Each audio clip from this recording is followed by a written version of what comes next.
Welcome, everybody. I'm Victor Prusak from the Burlington School District. I'm the coordinator of the Office of Engagement. I am been co-facilitating this search along with Bonnie Johnson-Ayton. It's two searches happening simultaneously for Hunt Middle School and Edmonds Middle School.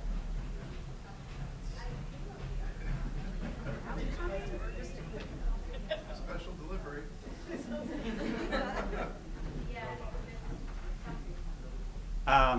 Little background noise, that's okay.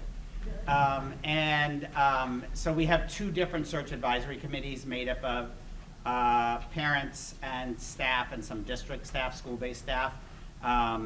They've all been interviewing the same candidate pool. They all decided to move these three people forward.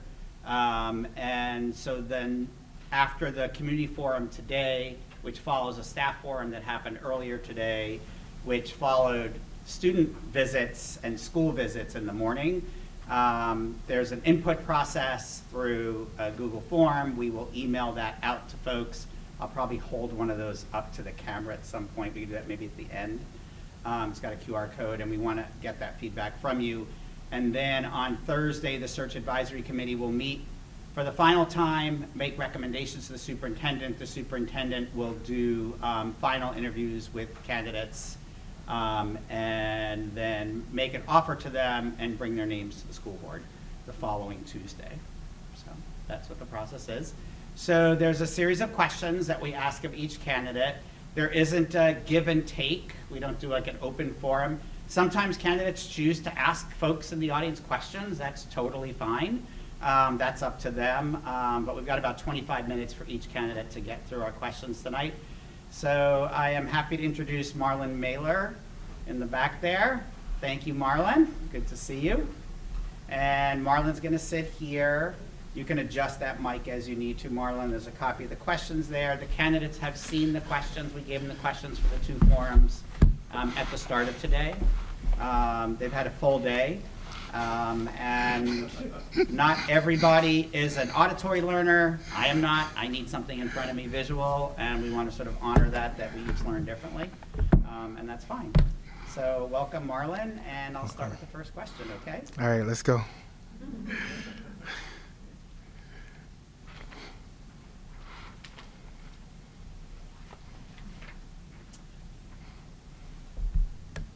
Marlon, what excites you about leading a middle school in Burlington? What immediately jumps out to me is the diversity of the population. I think that's important. Also, the opportunity to build in the community with that diversity and to show what excellence can look like through working with a cohort of people. I really am excited to be in this space, to work with the school community to really create something beautiful. And I think that is just like, it's just the number one thing that I think Burlington is unique in Vermont in that way, in what it has to offer in terms of the students, the population, and I think the number one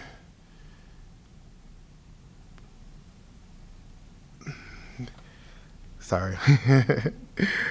I'll just land with that. Just the opportunity to build here, to build something beautiful, and the importance of the middle school years. It really is a special time in which it's almost that last good chance to capture them and inspire the imagination of young people moving forward. And I think that is the work that I will strive to do with the support of my fellow educators, and we'll do well. Sorry about that. I had a brain freeze. Okay. I'm tired. You'll warm up. Yeah. So there's a total of 8 questions. Okay. Right? And so you're doing fine time. What does equity work mean to you, and how does it manifest in relation to students and staff? When I think of equity, we have so many systems and structures that can leave a lot of people behind, and that is where our job is making sure that we're aware of that data, and we're really fighting to make sure all means all. So regardless of the socioeconomic status, regardless of anything, and putting that to the forefront of how are we doing with all our populations, whether that's students on IEPs or anything, and really taking on the challenge of leading everybody. And that just doesn't happen. It is a product of us coming together and really reflecting on, and not just reflecting on for the sake of reflection. Oh, this is a thing. Like, no, like, okay, now that we reflected, what are we going to do about it, right? And it doesn't mean that you have to be perfect, but it does mean you have to do something about it. And I think as long as we're actively pushing and working and striving to do something about those numbers for each and every single one of our students, so they don't exist as a number. So Johnny is no, that's Johnny, that's not a number. Or that's Sarah, that's not just a number. And if we're able to work well with them and to approach it in that way, I think, I know we win, right? Because we're not just letting it fall behind, and we're not just pushing it to the side, and we're not just letting it be a number or a thing and be okay with it. And that's what we have to move away from. I won't be okay with it. And I will work with my staff to make sure nobody is okay with that. And that has to be a collective effort, and that's how we do it. So that is equity. Equity lives in the data. Equity really means examining those things and working with everybody 100% of the time, literally. Thank you. Thank you. As principal, how will you create a community where students feel like they belong and take risks academically?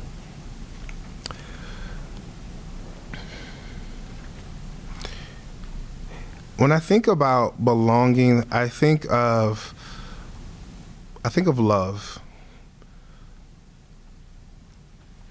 If I love you the way that I want to love you, and it's not the way that you want to be loved, is that really love, right?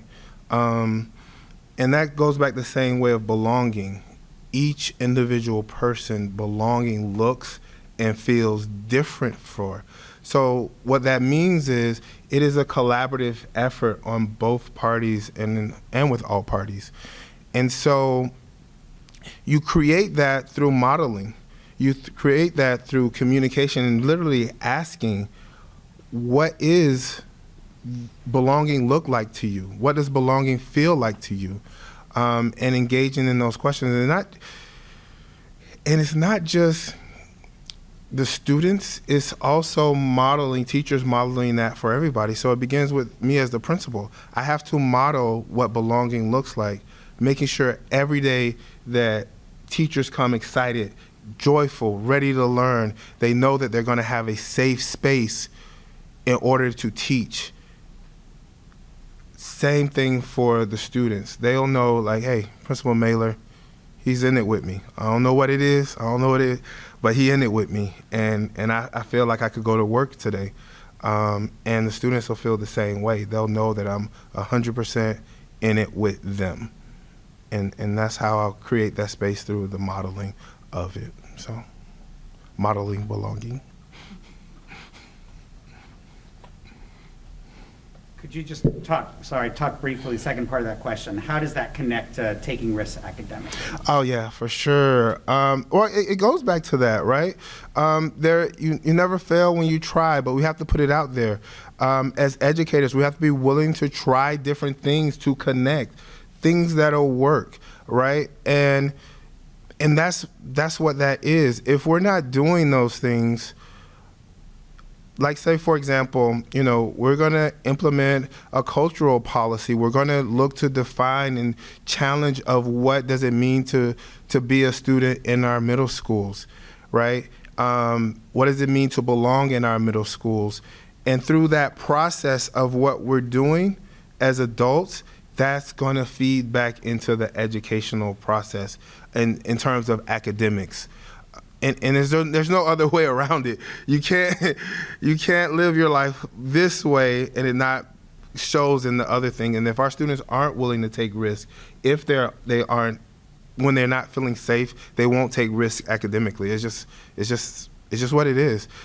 Students give us permission to teach them, and if we don't engage in that belonging piece, they'll never give us permission. And the same thing with adults as well. They give us permission to lead them, and it'll never get to that point unless we create that safe space, and they know that we're in it together, and it's not, we're trying to get there, and we'll be willing to take risks. We'll examine our structures, right? I'm not saying it's going to get right the first time. It could, not ruling that out. Absolutely not. But let's say it doesn't. We're constantly monitoring and we're examining. So we do that on one side, and we're going to do the same way in the classroom, is to be able to revisit those things. So. Fourth question, how do you plan to support the inclusion, growth, and progress of all students, from students who are struggling to gifted learners? This is such a good question, because these are the two extremes that get damaged sometimes with our current systems. Our gifted students aren't getting those enrichments, and our struggling students aren't getting all the supports. Our systems are our systems.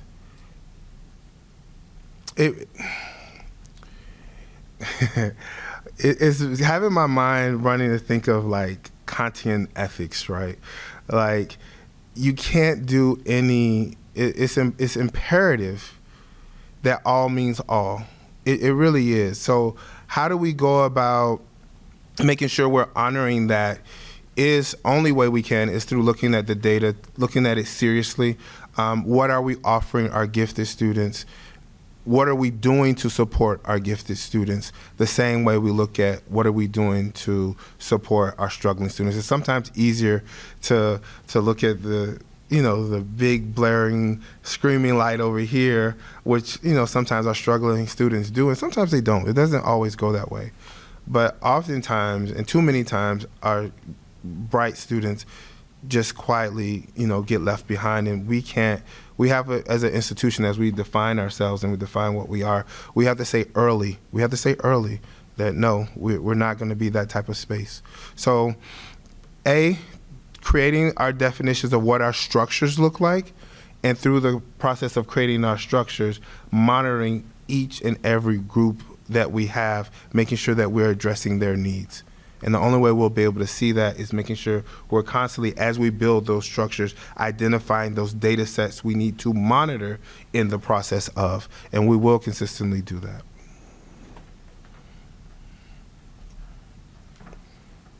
What is your approach for building relationships with students, staff, and families? Authenticity, communication, just be myself. Like, and I don't mean that to be funny, but I just mean like, I have to be myself. Like, and I'm not trying to be perfect, but I am trying to communicate what I have, information that I can't.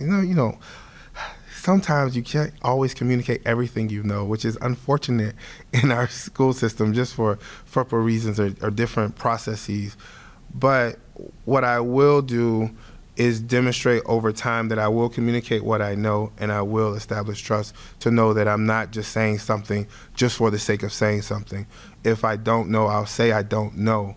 If I say I can't do something, I'll say I can't do something.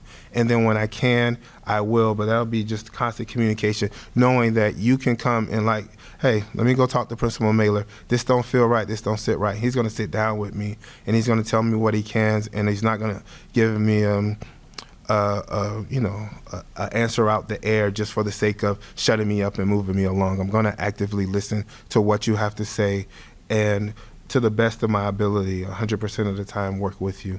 And that'll take time, but that'll be something that'll come from me directly.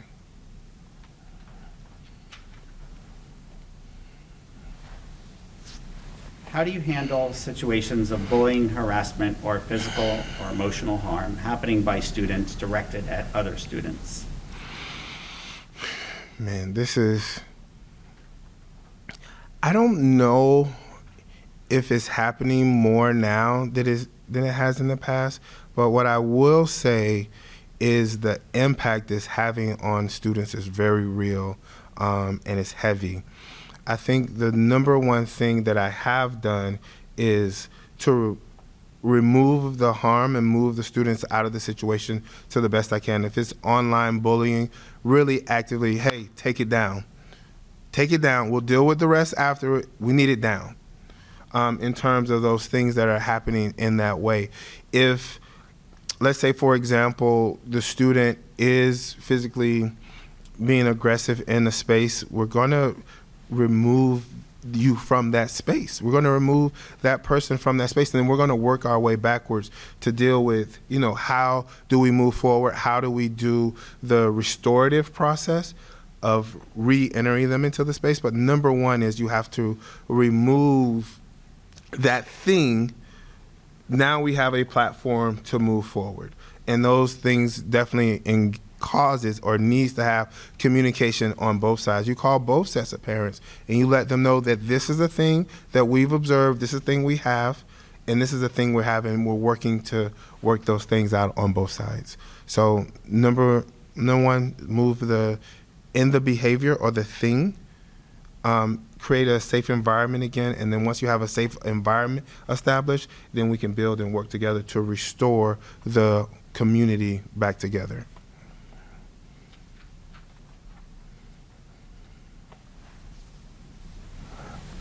Caregivers and school administrators should be working in partnership on behalf of their students. Clear communication from the school administrator to families is key. As principal, how would you foster and maintain this communication with families? It deals with utilizing our resources and avenues of communication, whether it be our learning management system, making sure that they're well informed of the student grades and their processes, right? It also utilizing our websites, and it is giving a phone call. Part of where we get left off, or the best way of communication, I always find that phone calls work really well. If you just literally pick up the phone, like, hey, this is the thing that's happening, let's talk about it. And sometimes it might not be. Sometimes some people like, Jay, just shoot me an email anytime you see something.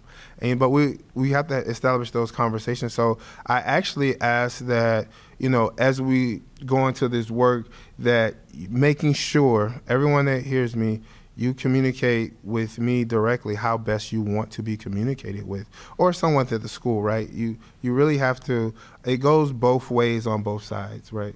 As a school system, we are our people. It's more of you than us. So it does work better. We're going to have those things on our websites. We're going to communicate. Those things are going to be there, but you also have to come and communicate with us. Not necessarily, it doesn't just have to be me, but it's also the teachers and the staff and everybody. We have to truly be in it together. So that's the number one thing, making sure that we're using all our systems that we currently have in place, but also saying and consistently saying on hey, reach out to me.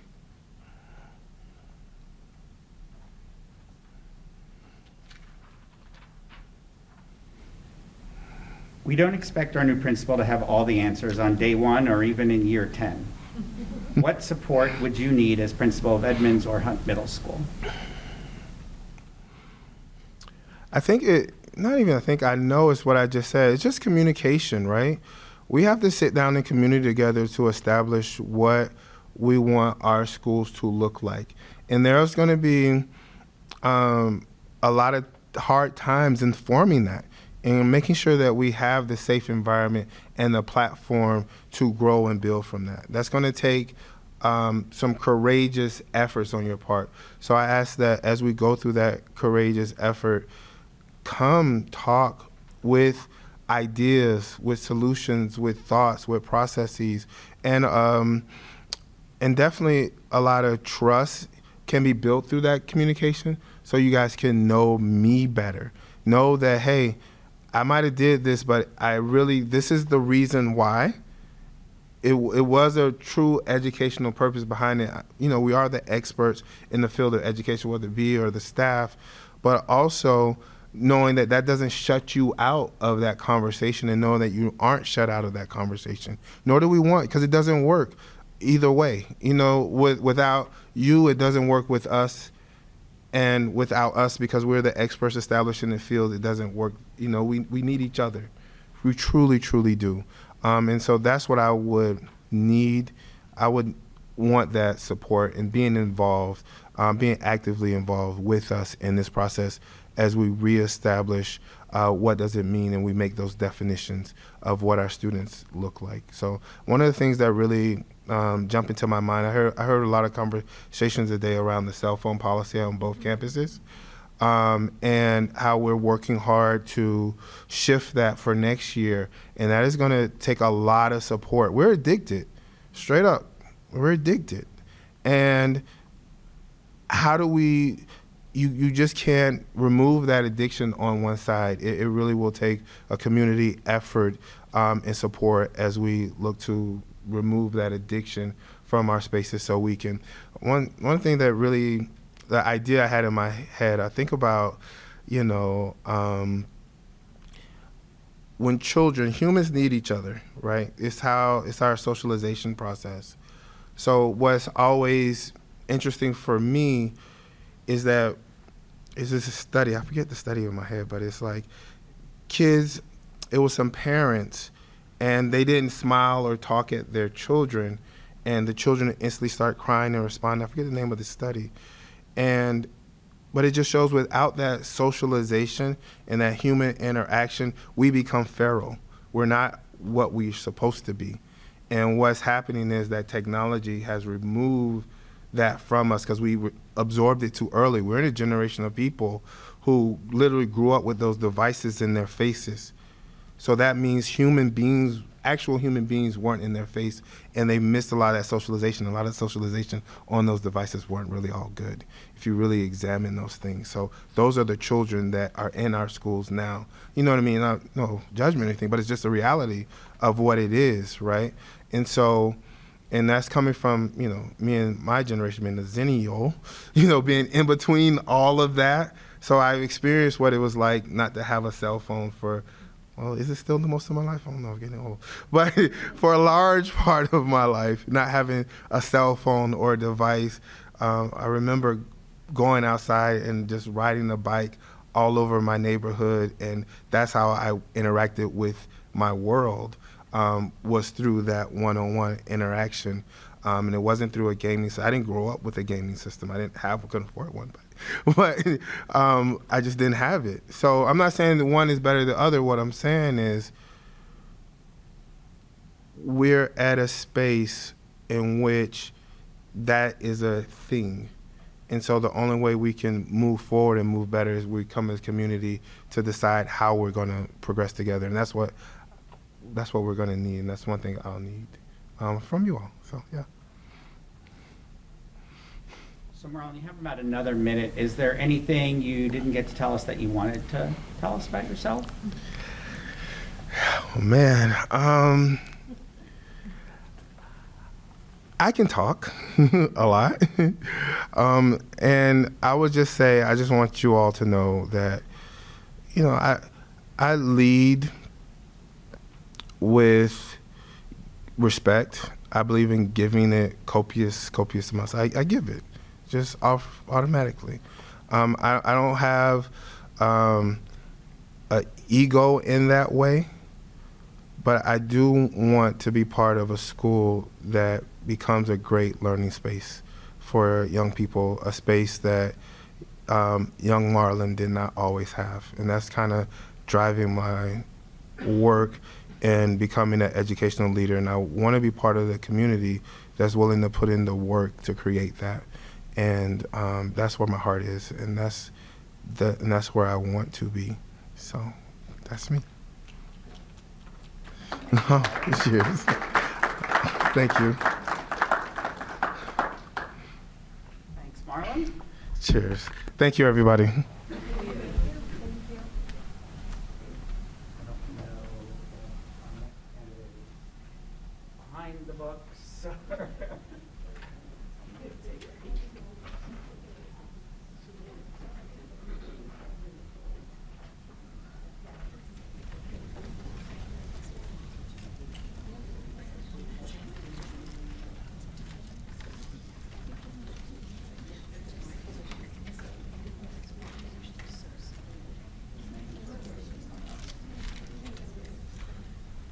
Oh, there he is.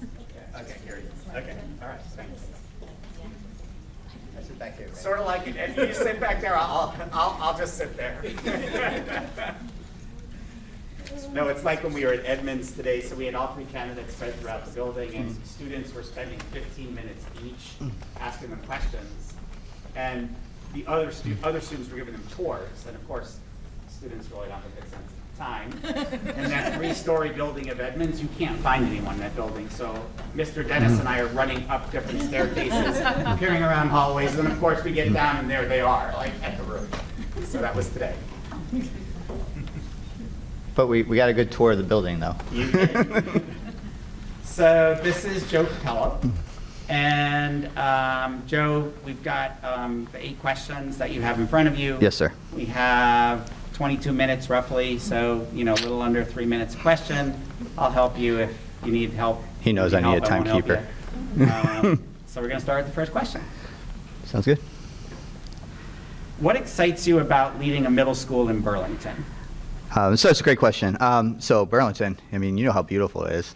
I have one of the best views, like in the hotel that I'm at right now. I just fell in love with it. I had to take a screenshot, send it to my family, make them all jealous. But middle school is a great age. It's like the age where kids are starting to really find out who they are. They're asking questions. They're socializing. They're talking about what they want to do in the future. It's just exciting to walk in, and you're going to see a different student every day. They change from period to period, never mind from day to day. But it's just from raising 6 of my own, and my youngest is in middle school.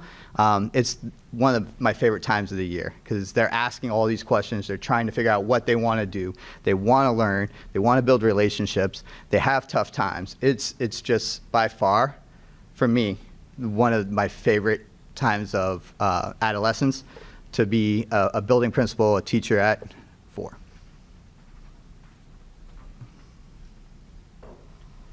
What does equity work mean to you, and how does it manifest in relation to students and staff?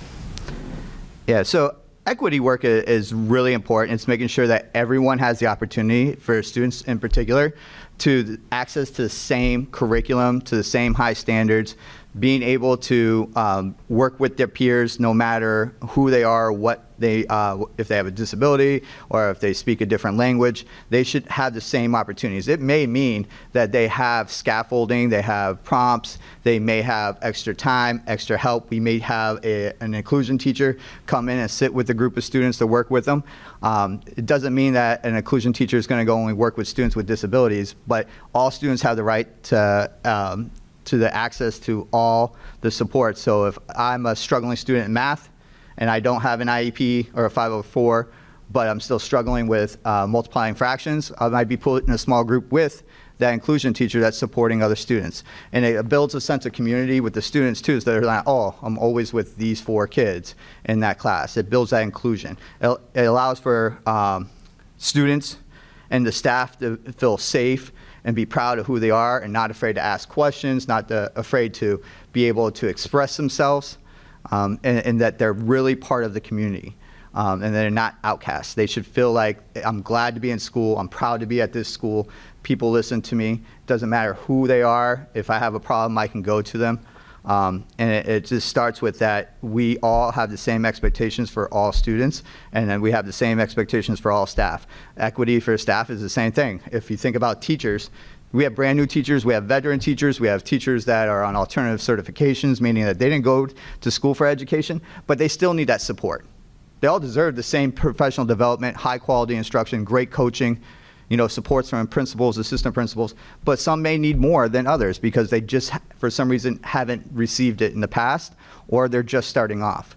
So whatever we expect for adults, we should expect for kids. They need it, the services, we give it to them.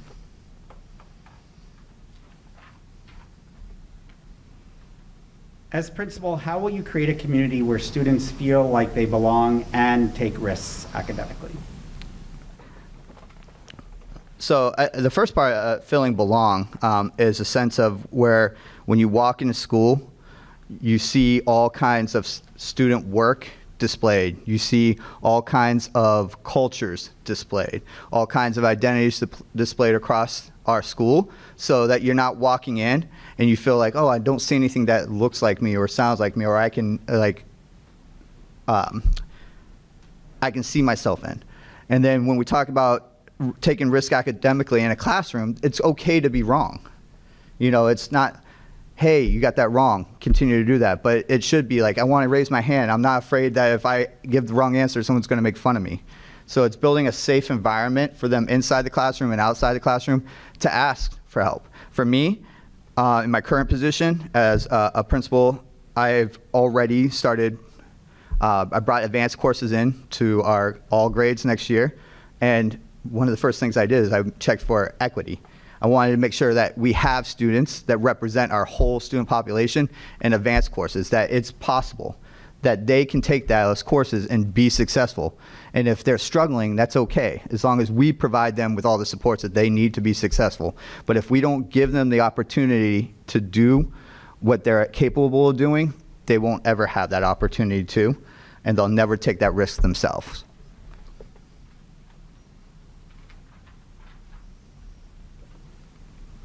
How do you plan to support the inclusion, growth, and progress of all students from struggling to gifted learners? And I think this kind of goes into some of the other answers that I gave. But one of the biggest things for me is that the struggling learners, we just got to make sure that teachers are able to differentiate instruction in classroom, not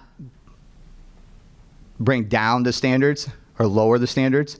Again, they're getting the grade level standards that the students are supposed to learn, the rigor of the standard, but we also got to make sure that we're setting up the classroom where we're differentiating instruction. So for a student that may be struggling because they've only been in country for 6 months, it may be this is in English, but this might be in your native language. You're still receiving the content, you're receiving it in your native language so you understand it, and then helping them process through what theme is. Other ways is when we talk about our gifted learners is how do we extend learning. So differentiated instruction, when you're going into a classroom and you're releasing the students to work, you have extended activities or anchoring activities for those students that go through and get the material super fast. Or you start to develop courses for students that are on an academically higher pace. It's providing opportunities for middle school students to take high school courses. That prepares them so when they're in high school, they're taking advanced placement courses and or college courses. And it starts by, giving opportunities for students that we see that have the ability to do the work, to show it.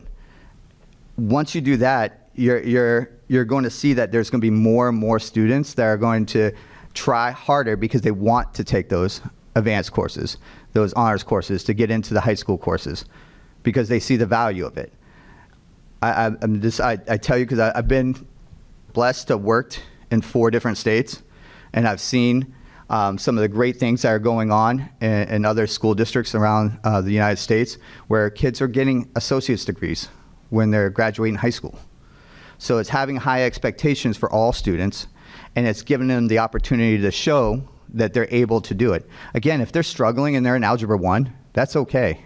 You're an 8th grader taking Algebra 1. That's amazing. Let's provide tutoring.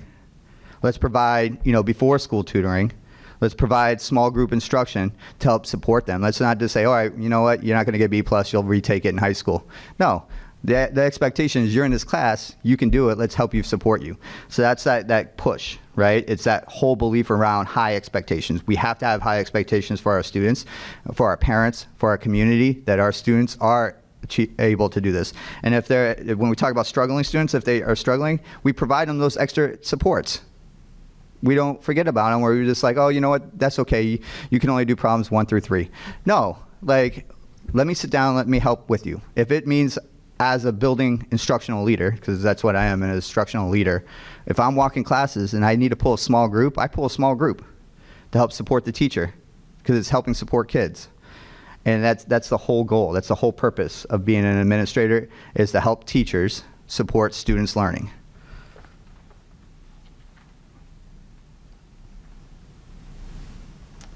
What is your approach for building relationships with students, staff, and families? I think the first and foremost part is listening. My goal is to first observe, pull parents in, have student groups come together, invite community members, and just listen. Listen to what their thoughts are about the school. I like to do what we call a culture walk at the beginning of the school year, where we take a look at what's the ideal school look like. I do it with students and I do it with faculty.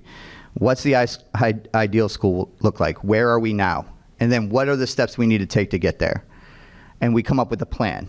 And as a school, as a community, we consistently progress monitor. We hold quarterly surveys just to see, are we getting where we were supposed to be? We said we wanted to be here. Are we there? How do we get there? Did we exceed it? Great. What's our next steps? The other part is to keep parents involved and community involved, is to hold parent engagement nights every month. So one of the great things about the community that I've developed in my current school is that we do hold a parent engagement night. It started off kind of slow. I'd have like 14 parents in, but then I started adding food. We know people come with food. So to our last one we had this past month, it was pasta, painting, poetry, and pouches. And it was a night, informational night, and also we did Women's Heritage Month as well during that night. And it allowed for parents to come in. They had activities for the kids. They learned about a little bit about like the pouches that we came out with for cell phone pouches. It was one of those things that we came out. If you guys Google Yonder, it's amazing. If you ever go to a Kevin Hart comedian show, you have to use them. But we have them in our middle school. So we wanted to make sure the parents understood what, the pouches meant. At the same time, we fed them because we know like they're coming home late from work. We want to make sure the kids get to eat. And then we had painting for the kids, and we had our students, a bunch of our students go up and do poetry. It was amazing. We probably had close to 80 families there, which didn't even sound like a whole lot. But starting from 14 to 80 on a school night, on a Thursday night, it was amazing. So it's just giving them opportunities each month, because maybe I couldn't take time off this month, but next month I'll be able to. So it allows opportunities for other families to do it. I know because I talk a lot, and he's going to probably throw stuff at me here in a minute to tell me to stop talking. But building relationships with students is, you got to be in the hallway. You got to talk to them. You got to get to know their names. You got to get to know who they are. If you're walking the building, I have 736 kids currently at my school. It's actually probably closer to 750 now. We've had a lot of people just recently come to our school. But I get to know every child. I may not know everything about them, but I'm going to get to know their name because it's important. It's important to them. It's important to me, not just for safety reasons, because if I'm walking into school and I've never seen a child, I want to make sure that child belongs in my school. And then I want them to know that I know who they are and I care, and that if there's someone that they need to speak to, they can come to me. And then we also, we start PBIS programs, which are just reinforcing the expectations that we come up with as a school, around school expectations. And then staff. You gotta support and build a relationship with staff. They got to come to school every day. They're the ones that are on the front line. They're the ones that are educating our students. Some of them coming in when they're sick. Some of them coming in when they have stuff going on at home, but they come in because they need to. So I do a teacher-faculty event every month just to celebrate them. It's goofy. I try to do things that deal with like September was Sweet September, so I got 'em ice cream. And then October is Haunted Hayride because it's, Halloween. But they enjoy doing things outside of school, and it lets them know that we care, and that's all anyone wants to know, is that we really care for everything they do. And then when you have to have a tough conversation with a student or a faculty member, it's okay because they know that you care.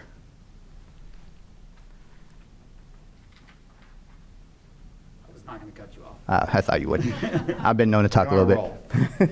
How do you handle situations of bullying, harassment, or physical emotional harm happening by students directed at other students? Educate. So we got to start by educating, because the reality is just like students, adults as well. We have to know what it means, what bullying is, what they're doing, and how it affects people. So there's a lot of things that can come in place, from simple conversations around, hey, I know you probably didn't mean it this way, but can you see where this came out inappropriate? And how would you feel if someone? And then it goes into like mediations, bringing the students together as well and have them to talk. Restorative practice and circles are amazing. Saying I statements. I felt this way because of this. Not like, hey, when you say that? No, it's I felt this way. You're talking about how you feel about it.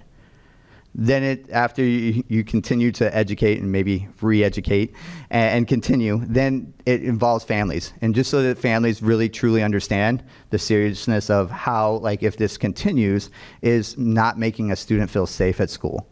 And my number one priority is I talk about, like, we have 100 million things that we're in charge of. Mine is safety. And safety just doesn't mean doors are locked. Safety is our kids should come to school feeling like they don't have to worry about everything going on. Again, I'm going to advocate for these cell phone pouches. Since we've had the cell phone pouches, there's a lot less bullying going on in our school because they don't have the time to go and do this in middle class and then post it on Instagram or Snapchat or group text, and next thing you know, out of 736 kids at my school, 500 of them already know what's going on. And then they're, Mr. Copello, Mr. Copello, Mr. Copello, look at this. I'm like, all right, where'd it come from? I don't know. It was in a group text. Oh, I'm like, oh, great. And then I have to play I Spy.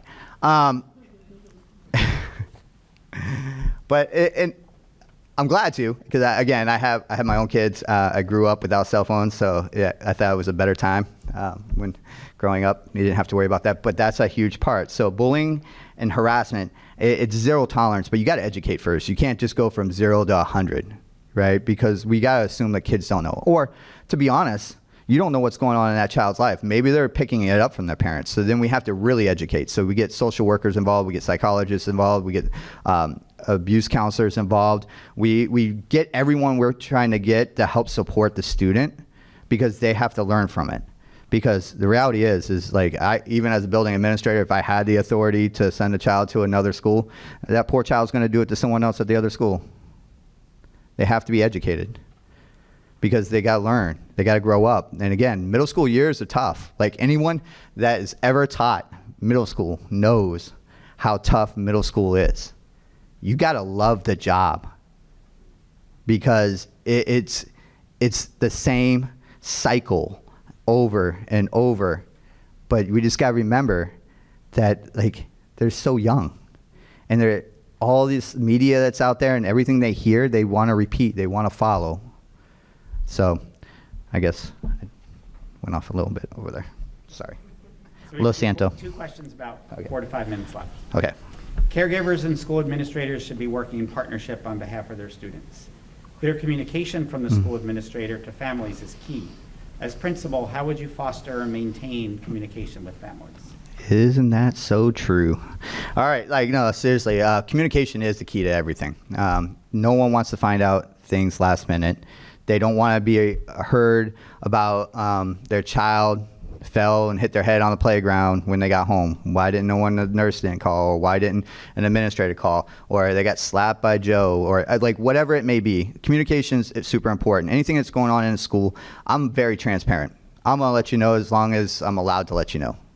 And then if I'm not allowed to let you know, and then I can't let you know. But communication is not just via text message. I'm not 100% sure how communication goes through in Vermont. We have Parent Link. We also use Kimvo. I have Remind. But, I also send out phone calls and emails. And then keeping up with the website is super important, because events that take place, or for parents that don't have a cell phone that just got shut off, or they just don't have access to email, whatever that may be, we have to try to communicate through multiple methods.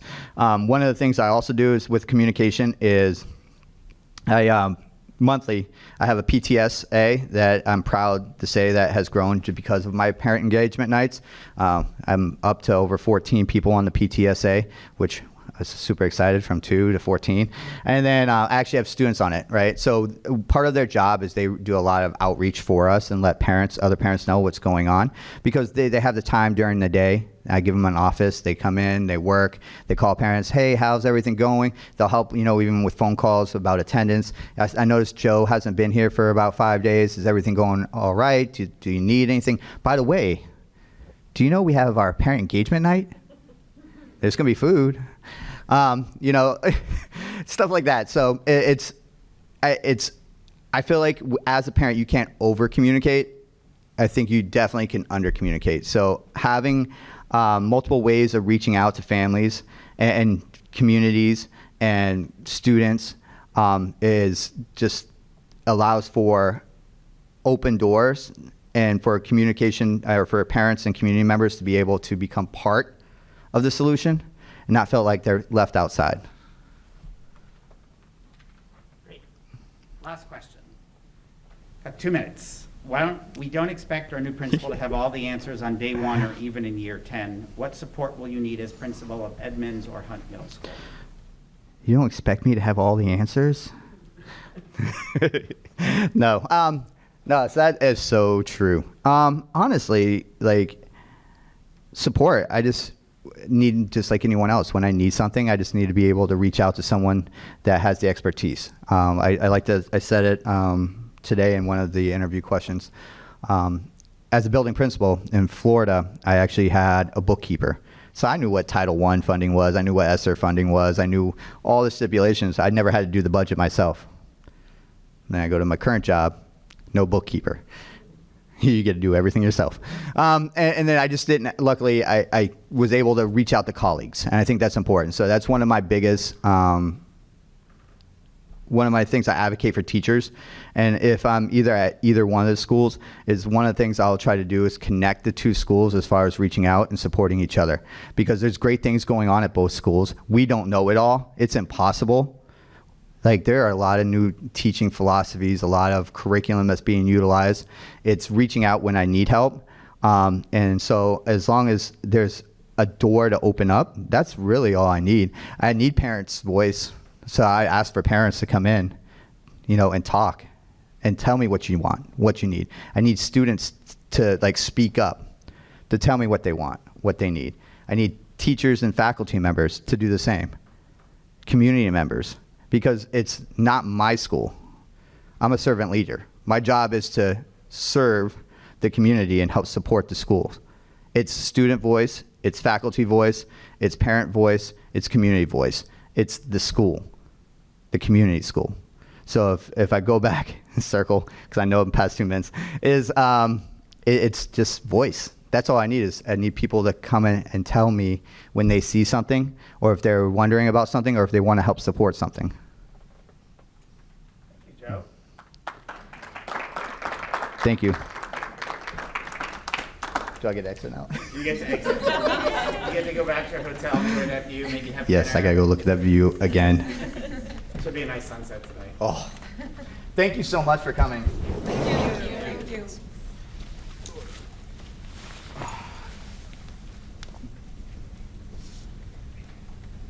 Are we live now?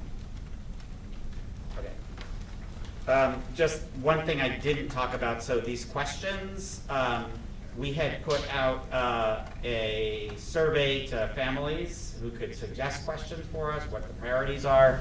And so of these questions, other than number 1 and number 8, all of those were submitted by Edmonds or Hunt or both sets of parents. John.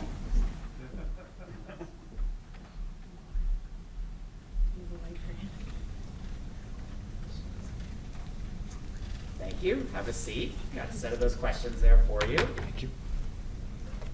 So, ladies and gentlemen, this is our last candidate of the night. This is Jonathan Bratko. Jonathan, we've got 8 questions for you, 22 to 24 minutes. If the pacing is off, I'll probably say something. I might look at you. Probably won't interrupt. Yeah, we're going to get started, okay? Sounds good. Great. What excites you about leading a middle school in Burlington? I would say 2 things. One, I'm a middle school person. I was told I was crazy for going into middle school by all my educator friends. I just wanted a job, so I ignored them and went in and loved it. I think it's a very unique time in a student's life. I've said this a lot today, I feel like, but there's actually more brain development, I believe, going on during middle school than there is in a newborn, with puberty and all those changes. And I just think it's a very special time to be in a student's life and really support them and help them move forward. And they're coming into independence, but they're still a kid. And I thrive on the challenge of trying to do that in 2 to 3 years, just depending on the schools. I know Hunt and Edmonds are 6 through 8, but I've been in 7, 8 schools. I think the other thing that really excites me is the diversity angle. Growing up in Chicago, having those very unique experiences from inner city schools to very high affluent prep schools, being on the south side, which is kind of our low income area in the projects, it really gives you a different perspective. When I went to UIC for my first graduate degree, I really was exposed to some things that just fundamentally changed me, not only as an educator, but like as a human. Like, you see things you can't unsee, you hear things you can't unhear. And it just really elicited this emotion from me of like, wow, I have to do more with my time on earth. And for some reason, middle school was my avenue, education was my avenue. So I guess just a love of middle school students and really just wanting to get back to my roots of diversity, and just, I think it just really broadens a person's perspective across everything. What does equity work mean to you, and how does it manifest in relation to students and staff? I think it manifests, or I should say, it really in 2 ways. One is the identification of where the equity work really needs to focus. That can be through data, that can be through informal conversations, formal conversations, parent community. It's really getting a good picture of where the community is at. And then taking that into students and staff and meeting every single student and every single staff member where they are. There's a very classic picture we've seen in grad schools and on the internet where it's like these kids standing on boxes, and it goes between, if you don't, you can Google it, it'll be like the first thing that comes up. However, I like to use the racetrack analogy because we're all running our own race in that realm. Some people are further along and they've delved into it more, they've read more, they've pushed themselves beyond it, and some people are near the starting line. And it's not for me to judge where you're at in that work. It's my job to support you in moving through the track. It's my job to say, hey, I know you're still kind of near the starting line, but what do you need? What is holding you back? And for people that are further along, maybe they're experts, maybe they have more knowledge, experiences. How can I utilize those people? Because sometimes as the principal of a building, it can seem punitive or like I'm coming down shaming you, which I'm not, but it comes better from other people, your peers, not necessarily me. So I really just want to create a community where that work is just part of what we do. It shouldn't be like this second thought. It should just be ingrained in every decision. Every student, whether students are included, they're not included, whatever decision needs to be affected has to have that equity work just ingrained in it. And we should always have that lens. And I think as this whole diversity, equity, inclusion has moved along, we sometimes forget to just look back and say, where is it still? Where are we at? Have we made progress? Do we feel we've made progress? And if we address the issues in our school, have we addressed the issues in our community? And are we educating our students to do the same thing? As principal, how will you create a community where students feel like they belong and take risks academically? Well, both of those are intertwined and separate too. To belong, you have to feel part of the community, and that goes into every fiber. You should see whether it's in the books surrounding us right now, the posters on the wall, there should be a physical aspect. There should also be an emotional aspect. There's a great statistic, I don't remember what exactly the percentage is, but it's like the success of a student goes up dramatically when they have a trusted adult in the building. It goes up even more if they have a second trusted adult in the building. So how do you form those relationships? Well, there's a lot of research around developmental relationships, and like at certain stages in a student's educational career, there are certain aspects that are more important to them. Trust and respect are huge in middle school. It's where you start. Trust and respect. I extend that to every single kid I've ever worked with, and I allow them to explore what that means. I think the academic thing also has to tie into that, because if you have strong academics, people want to come back. It's interesting to come back to a class. When I was a science teacher, okay, I'll just go with it. Our first unit was talking about transplanting poop from one person to another so that we could actually like solve problems. This is a real thing. So people were like totally into it because it's kind of gross, but it's not. And then there's bacteria, and it's like they were into it. So it's those types of lessons, it's those types of things. And then when you create that sense of belonging, you really pull kids in. They naturally want to do things.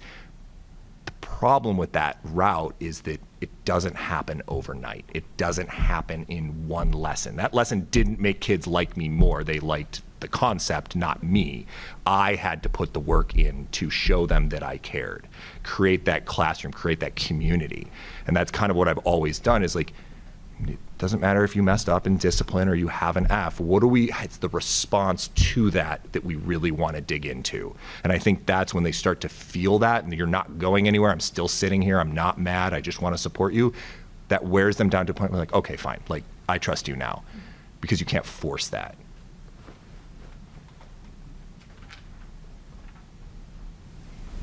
How do you plan to support the inclusion, growth, and progress of all students from struggling to gifted learners? So I think in two ways. One is to make sure that the academic portion of their day is extremely strong. I was part of a professional learning communities. It's how teachers meet. Sometimes it's from Illinois. I'm originally from Chicago. And a person said that they actually, or a principal did away with all of their accelerated. They just had AP and normal classes, and any student could sign up. But what they did that was really cool is they provided support for every single student in those classes. And instead of removing them from those classes, they had blocks where they could, go and get tutoring. They could go and get additional help. It removed that barrier. And what it did, it was just a mind shift, because I truly believe that every student, given the right things, can be successful in whatever avenue they want to pursue themselves. You don't have to be the world's greatest reader, but you got to know how to read so that you can do what you want to do in life. So I think that's one part of it, is really looking at like, what do we have in place? Are there any barriers? Is there anything we need to do better on our part? The second part is looking at the data. I'm a big data guy. I have a scientific degree. Thought I was going to be a scientist, but I believe that data shows the holes, and we can really pinpoint where academics, where social emotional learning, mental health, you can really dig into that and say, okay, 50% of our kids are not meeting this expectation academically. What are we going to do about that? And it's no one's fault, and that's the big key, is data is great for not blaming anyone. It's about saying, okay, we have this problem. How are we going to address it and move forward so that we grow that to 80% are meeting, 90%, or the coveted 100. So I think it's really about making sure that you have the whole picture of every student, of every cohort, of the entire class, of the community, so that you really know what's going on and then can adjust your strategy, your plan, whatever you're doing to meet those needs.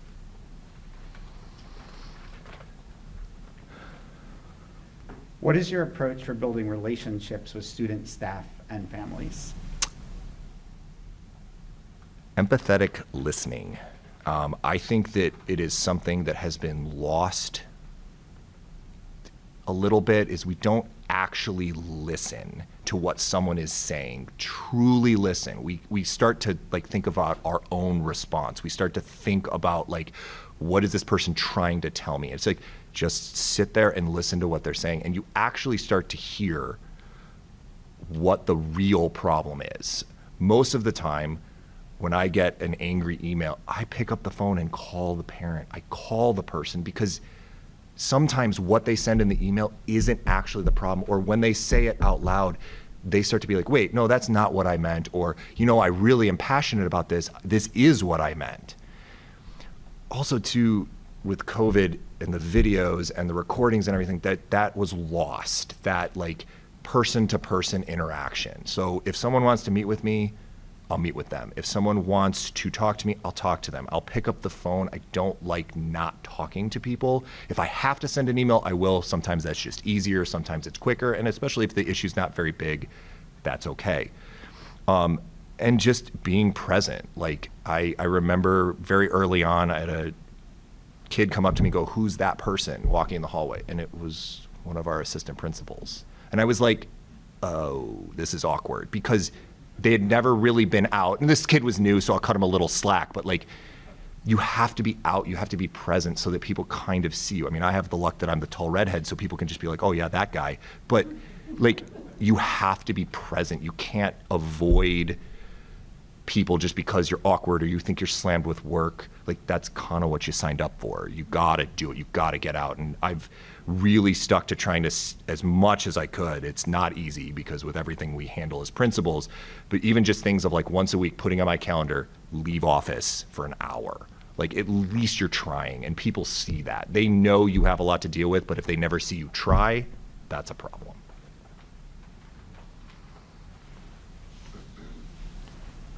How do you handle situations of bullying, harassment, or physical and emotional harm happening by students directed at other students? So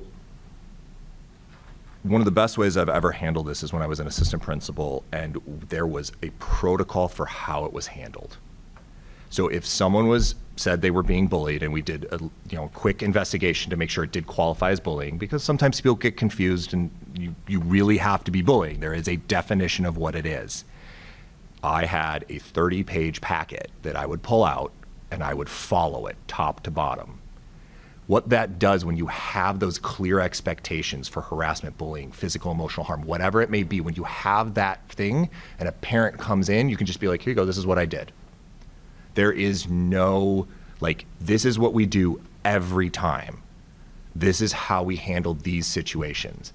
Yes, you need to have some flexibility, because every situation is different. You don't just say, oh, this person said they were bullying, and you just launch into the investigation, because it may not be bullying. But when you have those protocols, it makes sure that everyone is getting the same treatment regardless of who they are, regardless of what's going on. And it also, to me, it was just very powerful to be like, I'm sorry, I would do this. I'd pull it out and I'd drop it on the table. There'd be a little thud, and I'd be like, well, now because you did this, this is what we have to go through. And I'd have to call the parents a bunch of times. I'd have to interview, like, it's an intensive process. And I think that also sends a message of like, this isn't tolerated here. And if you do it, this is what we have to do to fix the problem, to make sure that this isn't bullying and you're just being unfortunately caught up in some drama, or it is bullying, and how are we going to support you to stop that?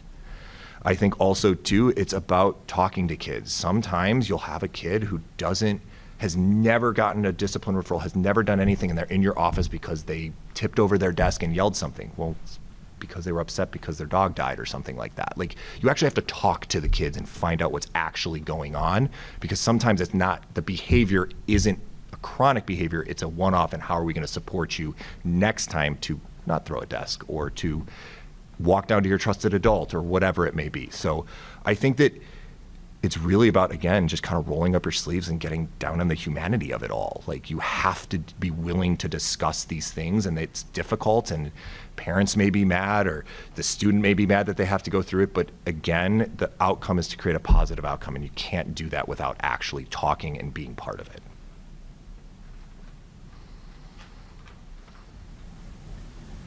So we have 2 more questions, about 8 more minutes. Doing fine with time. But there is also time at the end if there's something else that you didn't get to tell us, so you might want to save time for that. Sure. Caregivers and school administrators should be working in partnership on behalf of the students. Clear communication from the school administrator to families is key. As principal, how would you foster and maintain communication with families? So I'm going to add a little thing into this because I've always believed that the way students can succeed is if you form a triangle around them, and each point of the triangle is a different part of it. And one's family, one's administration, district, kind of like that level, and then the other one's teachers, which isn't included in this question. I don't see students all day as the principal. I don't. You move up and you see less and less and less of students. In fact, I think there's a report out that says once you get to the superintendent level, your effect on a student's education is like 1%. So as you move up, that drops dramatically. And from teacher to assistant principal, I think it's like a 40% drop. So what you have to focus on is you have to focus on the families and you focus on the staff, and you make sure that the communication lines there are very strong.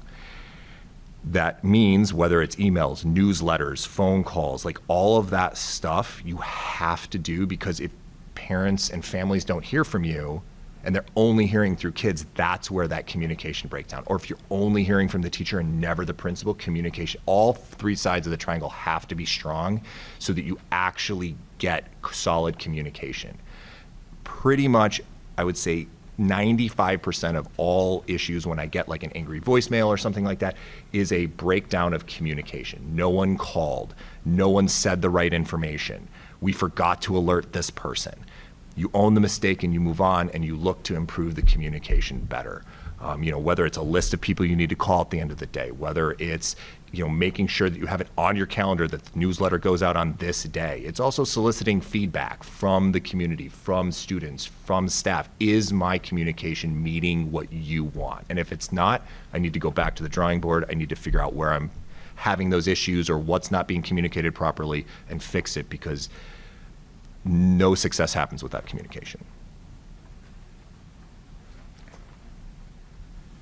So the last formal question, we don't expect our new principal to have all the answers on day one or even in year 10. What supports will you need as principal of Edmonds or Hunt Middle School?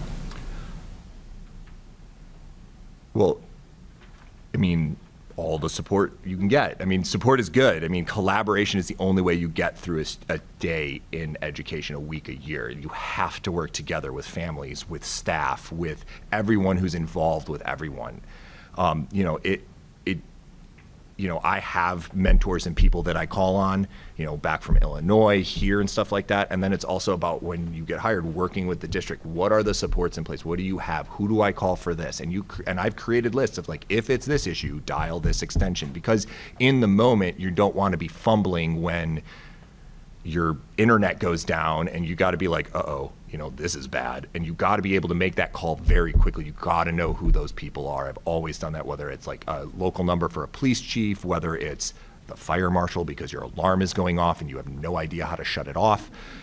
All of these things, you have to have those supports. And sometimes because we're so busy, you as the principal have to go out and be persistent and be like, who do I call? And ask directly and be insistent upon that, because it is not no one person. And unfortunately, I have run into this is you have to share the load of education. There is no one person, there is no silver bullet. It is a community, it is a collaborative effort to get students to the best possible outcome they can. Great, so we have a couple minutes left. Anything else you want to share with us? Any questions for us? I guess I've been asking this, I have two that I like to go. As a new principal in the building, doesn't have to be me, what would you, as the community of either Edmonds or Hunt, hope to accomplish in the first 90 days? What would you like to see? And I'll repeat the question so that we can hear that in the recording. Sure. Anybody?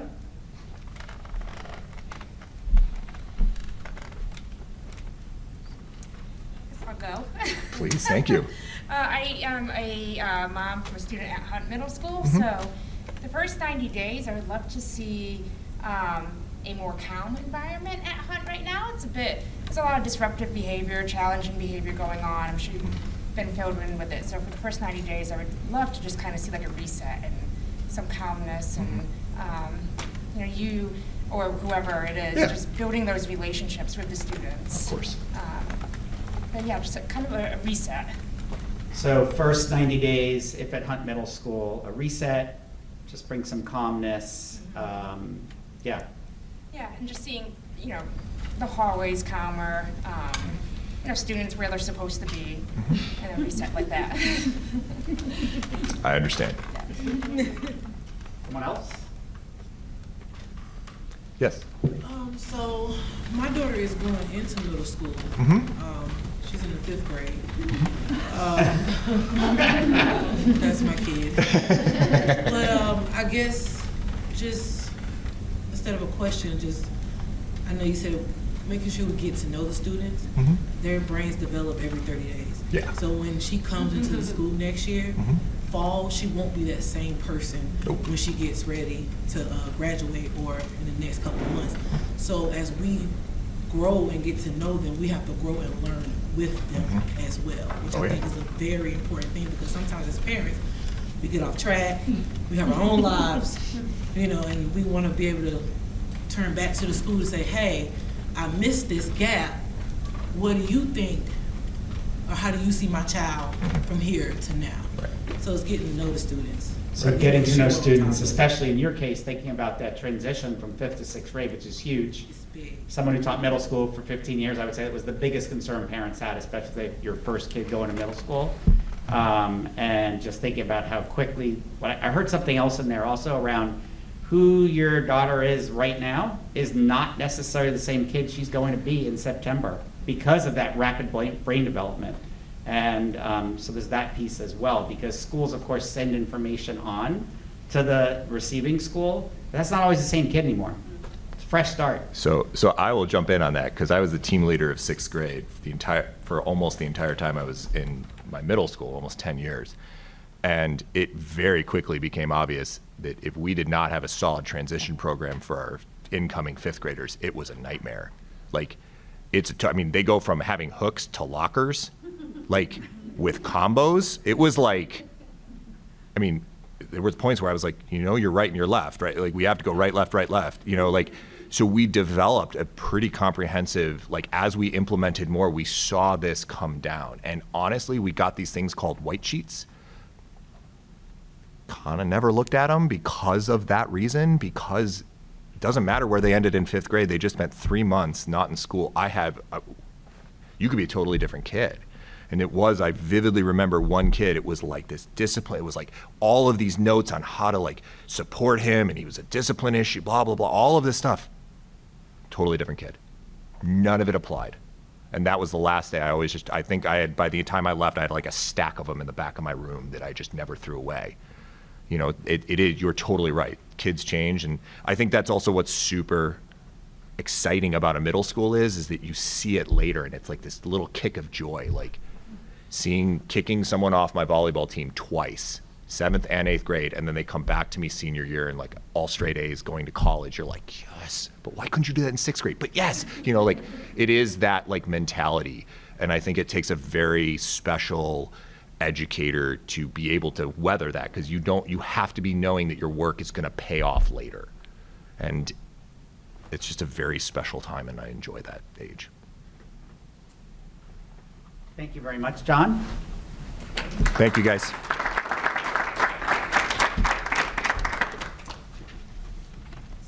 So before folks leave, and I'll make sure I put one up there for the camera, I don't know how close I need to go to that camera to do this.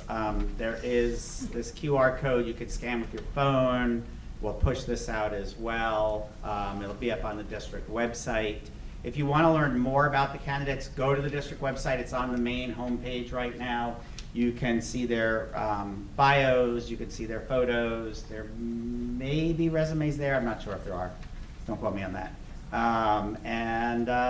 So we want to get your feedback within the next 2 days so that on Thursday we can make some recommendations to Superintendent Tom Flanagan. Thanks so much, everyone. Thank you.